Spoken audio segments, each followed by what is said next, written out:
Salut mes chers amis. Je suis ravi, que vous soyez là, car aujourd'hui, nous explorons un sujet qui a complètement changé mon parcours en anglais et qui pourrait bien changer le vôtre aussi.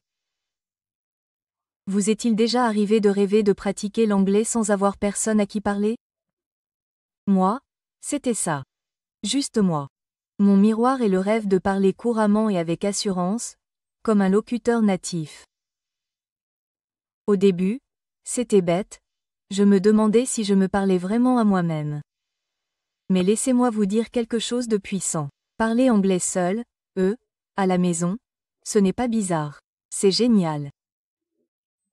C'est comme ça que j'ai entraîné mon cerveau à penser en anglais, que j'ai gagné en confiance et que j'ai commencé à parler couramment avant même d'avoir une vraie conversation. Alors, si vous vous sentez bloqué, timide ou que vous ne savez tout simplement pas par où commencer, restez avec moi. Dans cette vidéo, je vais vous montrer comment transformer votre chambre en salle de classe d'anglais personnel. Pas de professeur, pas de pression. Juste vous et votre voix. Et croyez-moi, c'est largement suffisant. C'est parti. J'étais passionnée par l'anglais, pas seulement pour les examens ou le travail, mais parce que c'était une porte ouverte sur un monde plus vaste. Regarder des films, écouter des chansons, lire des livres en anglais me faisait rêver de m'exprimer avec la même aisance. Mais il y avait un hic, je n'avais personne à qui parler. Je ne vivais pas dans un pays anglophone. Aucun de mes amis ni de ma famille ne parlait anglais de manière informelle.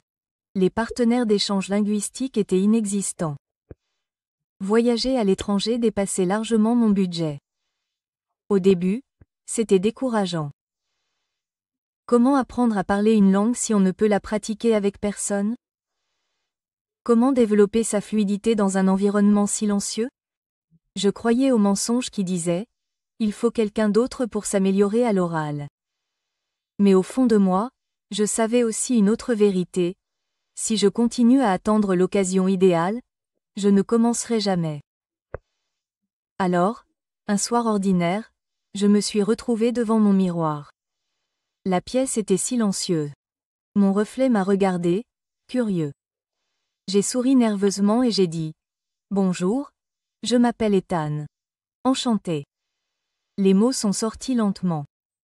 Ce moment m'a semblé étrange, absurde. J'ai moi-même ri de moi-même juste après, mais peu importe, car à cet instant, j'avais accompli quelque chose d'important. Je me suis parlé à voix haute en anglais, pour moi-même. Ce fut le véritable début. Après ce premier moment miroir, une nouvelle pensée m'a traversé l'esprit. Peut-être n'ai-je pas besoin d'un partenaire pour commencer à m'entraîner. Peut-être que ma voix suffit. Pensez-y.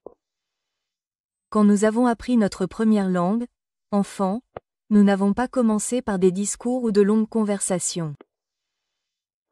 Nous avons commencé par babiller, répéter des sons, nous parler à nous-mêmes, écouter les autres et former lentement des mots. Alors pourquoi ne pas appliquer la même approche à l'anglais? Cette prise de conscience a été libératrice. Je n'avais pas besoin de partir à l'étranger. Je n'avais pas besoin d'attendre qu'un locuteur natif apparaisse comme par magie. J'avais déjà tout ce qu'il me fallait, ma propre voix, un miroir, ma volonté de paraître ridicule pendant un moment. À partir de ce jour, j'ai décidé de devenir mon propre interlocuteur. Le lendemain matin, en me brossant les dents, je me suis murmuré, je me brosse les dents. En préparant le thé, j'ai dit, je fais bouillir de l'eau. Ce n'était pas sophistiqué. Ce n'était pas fluide. Mais c'était de la pratique. Et la pratique, aussi minime soit-elle, mène toujours à la croissance. J'ai réalisé que me parler à moi-même n'était pas qu'un plan de secours. C'était une méthode efficace. Chaque phrase que je formais, aussi simple soit-elle, me rapprochait de la fluidité. Avec le temps, cette pratique est devenue une habitude personnelle. Je n'attendais plus. Je la faisais. Après avoir franchi cette première étape difficile, celle du parler à moi-même, j'ai réalisé quelque chose de puissant. La meilleure classe d'anglais était déjà à portée de main. Pas dans des applications sophistiquées, pas dans des cours coûteux, mais dans ma vie quotidienne, ma routine, mes pensées, mon environnement. Cette prise de conscience a tout changé. Un matin, alors que je préparais le petit déjeuner, une idée amusante m'a traversé l'esprit. Et si je décrivais tout ce que je faisais en anglais? J'étais donc là, debout dans ma petite cuisine, à raconter mes actions comme un présentateur d'émissions culinaires. Je casse 2 œufs.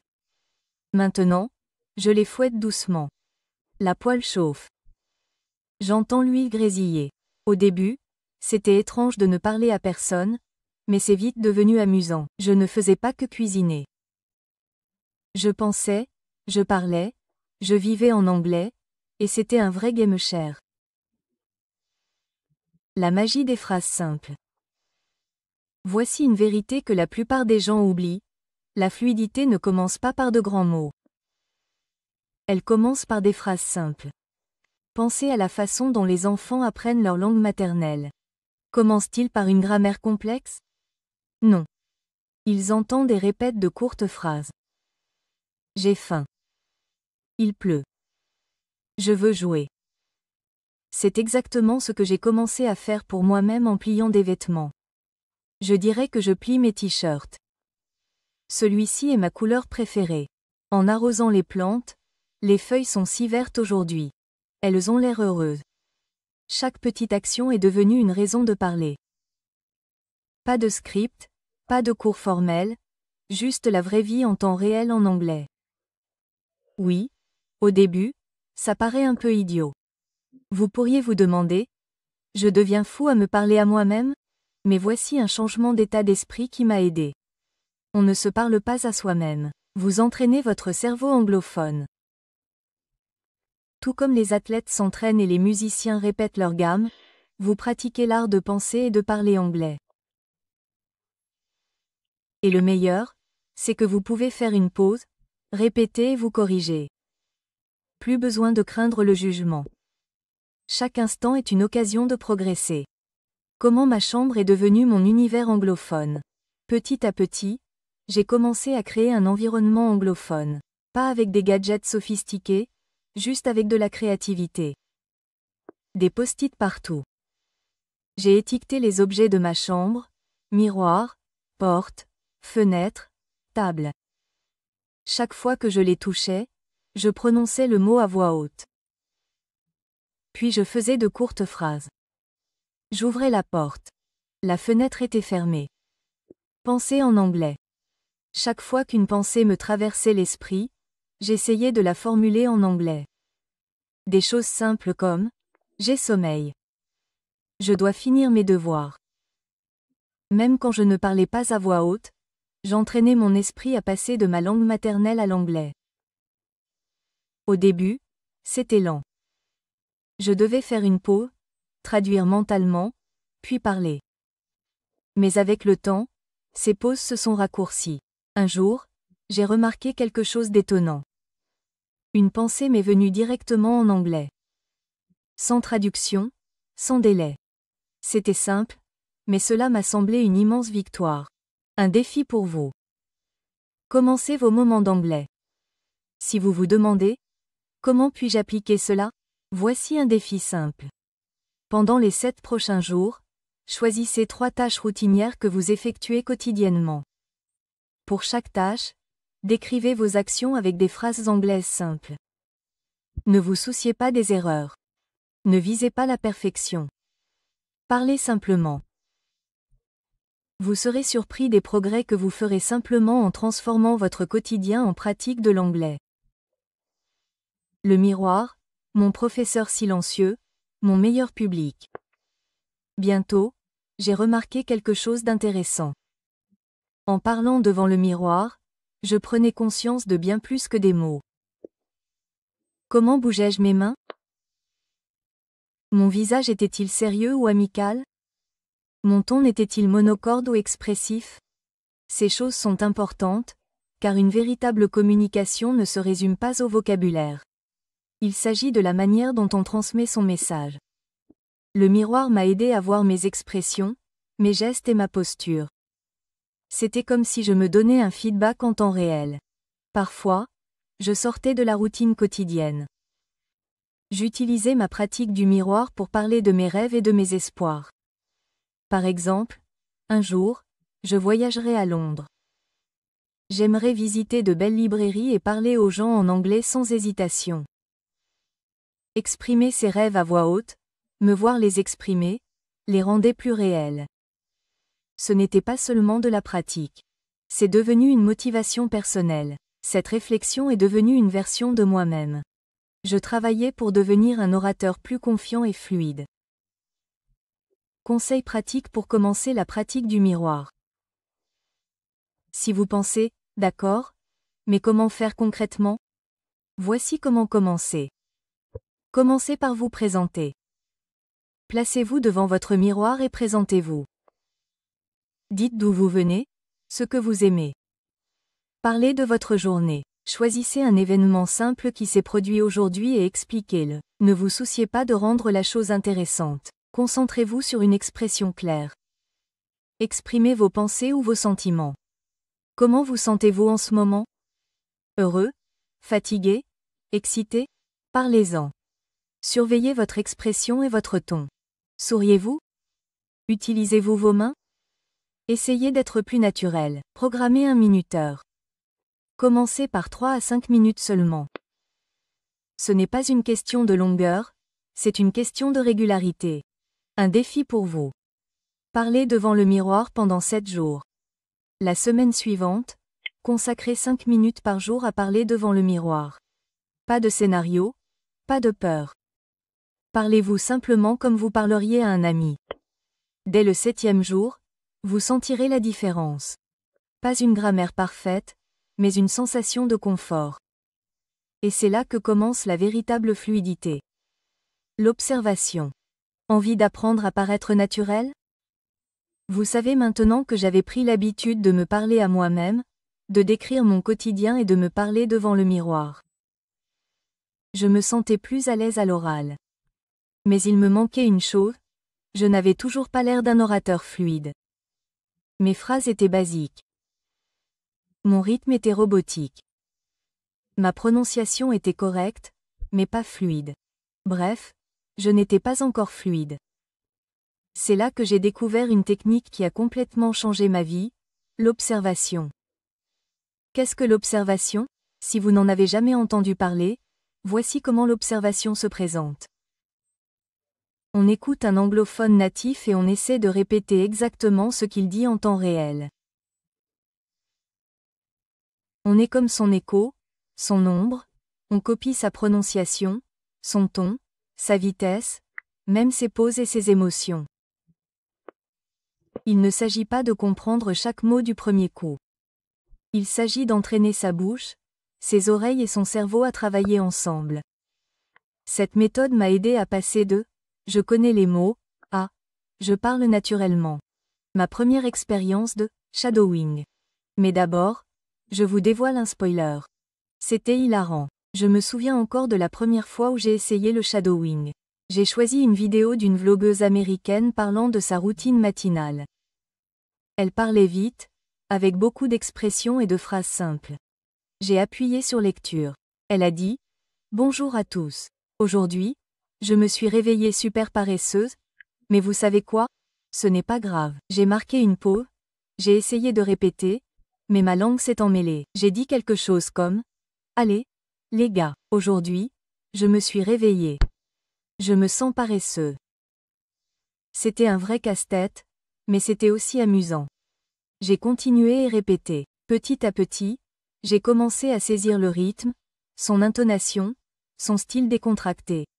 C'était ma première expérience d'accompagnement et j'étais accro. Comment l'accompagnement m'a aidé à progresser plus vite. Voici pourquoi l'accompagnement a été un véritable miracle pour moi. Des phrases de la vie courante. Je ne mémorisais pas des dialogues de manuel. J'apprenais comment les gens parlent au quotidien. Pratique de la prononciation. Répéter après des locuteurs natifs m'a aidé à corriger naturellement les erreurs de prononciation courantes.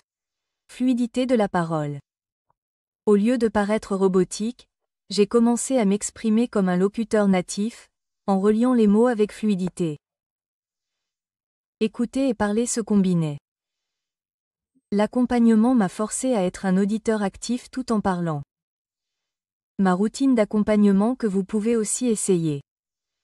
Si vous vous demandez comment commencer l'accompagnement, voici la routine simple que j'ai suivie. Choisissez une courte vidéo d'1 à 2 minutes.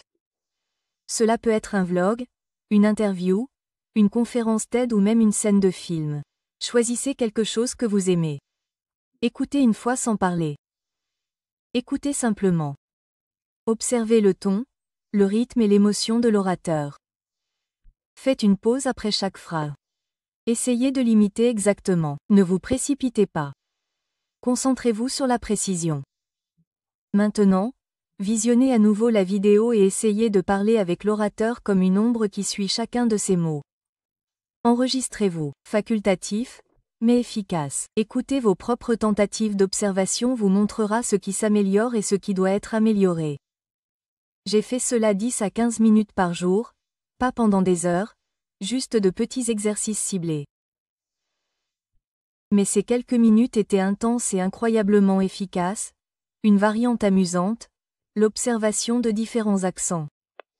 À mesure que je gagnais en confiance, j'ai commencé à observer différents accents anglais. Vlogueurs américains, interviews britanniques, vidéos de voyage australiennes. Au début, tout cela semblait difficile, mais avec le temps, mon oreille s'est adaptée. Je ne cherchais pas à copier parfaitement leur accent, juste à comprendre la mélodie de leur discours. Cela a non seulement amélioré mes capacités d'écoute, mais m'a aussi aidé à développer mon propre accent neutre et clair. Défi pour vous. Observez l'orateur pendant 7 jours. Choisissez une courte vidéo de 2 pouces que vous appréciez. Observez l'orateur tous les jours pendant une semaine. Remarquez comment votre débit, votre prononciation et votre confiance s'améliorent. C'est normal de trébucher. C'est normal de rire de soi-même. Mais ne vous arrêtez pas. L'observation est le secret pour paraître naturel. Pratique créative en solo. Rendre l'anglais amusant quand on est seul. À ce stade de mon parcours, j'avais déjà acquis une bonne technique, me parler à moi-même. Mais soyons réalistes, répéter sans cesse la même chose peut devenir lassant. Et l'ennui est dangereux. C'est le tueur silencieux de la cohérence. Je savais que pour continuer à progresser, je devais garder les choses intéressantes. Même en pratiquant seul, c'est là que je suis devenu créatif. Au lieu de chercher d'autres cours ou méthodes, j'ai décidé de transformer ma pratique en solo en un défi personnel et amusant. Laissez-moi partager avec vous les petites astuces que j'ai utilisées. Simples, amusantes et super efficaces. Premièrement, faire semblant d'être au téléphone. Parler à un ami imaginaire. Un jour, je me promenais dans ma chambre, agitée. Soudain, une idée m'est venue à l'esprit. Et si je faisais semblant d'être au téléphone en anglais? Alors, j'ai pris mon téléphone, je l'ai porté à mon oreille et j'ai commencé à lui dire « Salut, comment vas-tu? Ah bon? Super, je voulais te parler de ce livre génial que je suis en train de lire. » Ça m'a semblé un peu bête au début. Juste moi, mon téléphone et ma chambre vide. Mais devinez quoi? C'était aussi incroyablement utile.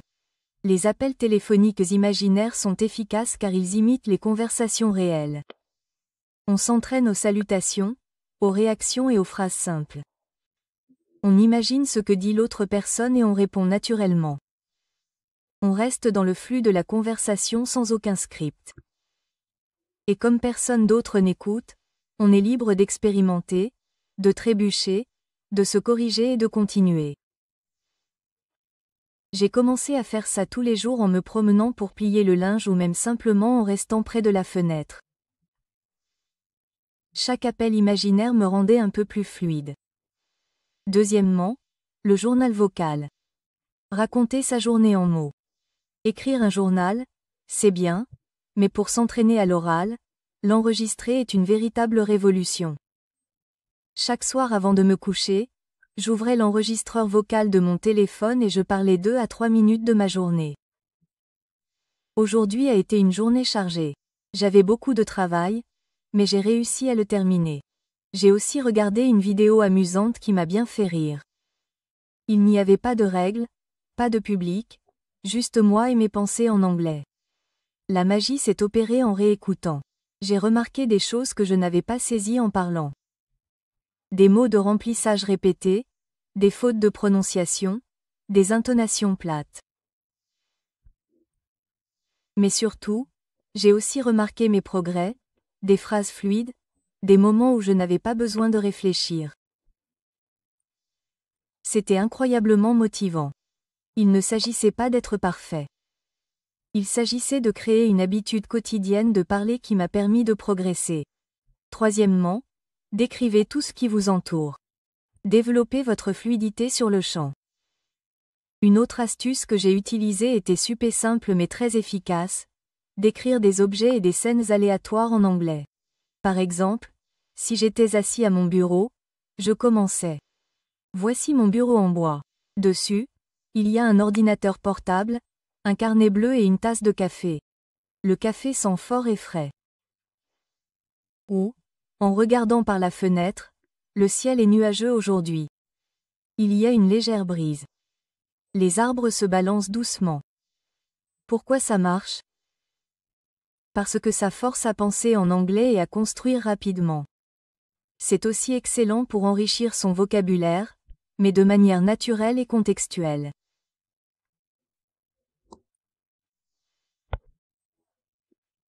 Pas en mémorisant le réfrigérateur.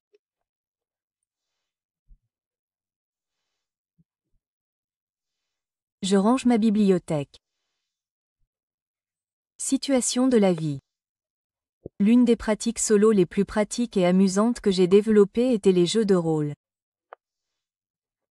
Je faisais semblant de commander à manger au restaurant. Bonjour, j'aimerais commander un sandwich et un café, s'il vous plaît. Réservation d'une chambre d'hôtel. Bonjour, j'aimerais réserver une chambre pour 2 nuits du vendredi au dimanche pour un entretien d'embauche. Merci de m'avoir invité.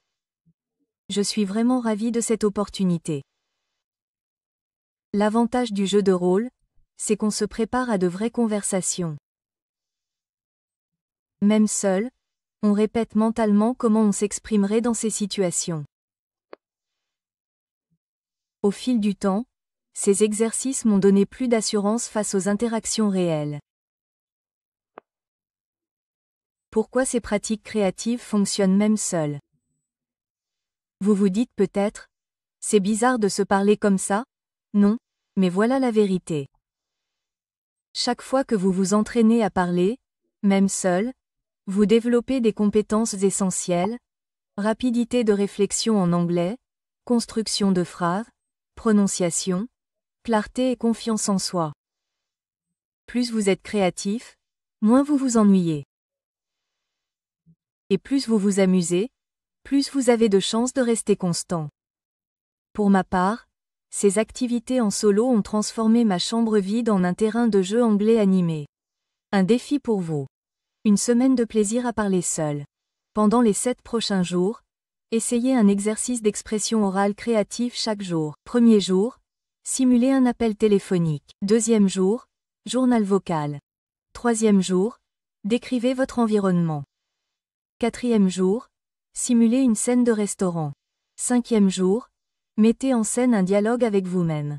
Sixième jour, racontez votre routine à voix haute. Septième jour, parlez librement pendant 3 minutes non-stop. Le véritable secret de la fluidité. Petit pas, grand résultat. Laissez-moi vous dire la vérité, personne n'aime entendre la première fois. La fluidité n'est pas un tour de magie. Cela ne vient pas d'une leçon parfaite, d'un conseil viral ou d'un cours de 30 jours pour parler comme un natif. La fluidité se construit à partir de quelque chose de bien plus simple et de bien plus puissant, le mythe de la perfection et comment je m'en suis libéré. Au début, j'étais obsédé par la perfection. Ma grammaire était-elle parfaite à 100%? Est-ce que je prononçais chaque mot parfaitement? Mon accent était-il assez bon? Chaque erreur me déçoit. Chaque trébuchement me fait penser que je ne suis peut-être pas doué en langue. Mais voilà ce que j'ai compris, la perfection n'existe pas, Mais mieux qu'hier, oui. Une fois que j'ai abandonné ce besoin de perfection, je me suis donné la permission d'apprécier le processus. J'ai arrêté de trop réfléchir et je me suis concentré sur l'essentiel. Est-ce que je parle plus qu'hier? Est-ce que je progresse un peu plus vite? Est-ce que je fais moins de pauses? Ces petites victoires méritaient d'être célébrées et m'ont donné une confiance qu'aucun manuel ne pouvait me donner. Un message pour toi, cher apprenant. Si vous lisez ceci et pensez, mais je suis seul. Je n'ai personne avec qui m'entraîner. Je veux que vous sachiez que j'étais exactement là où vous êtes. Ce qui a changé mon parcours, ce n'est pas de trouver un partenaire de conversation. Ce n'est pas de partir à l'étranger. Vous êtes votre meilleur partenaire d'entraînement. Vous avez votre voix. Vous avez vos idées. Vous avez le pouvoir de créer votre propre monde anglophone. Il vous suffit de commencer et de continuer. Vous n'avez pas besoin de permission. Vous n'avez pas besoin de perfection. Il vous suffit de persévérer. Votre fluidité vous attend de l'autre côté de la phrase suivante. Maintenant, parlez-vous à vous-même.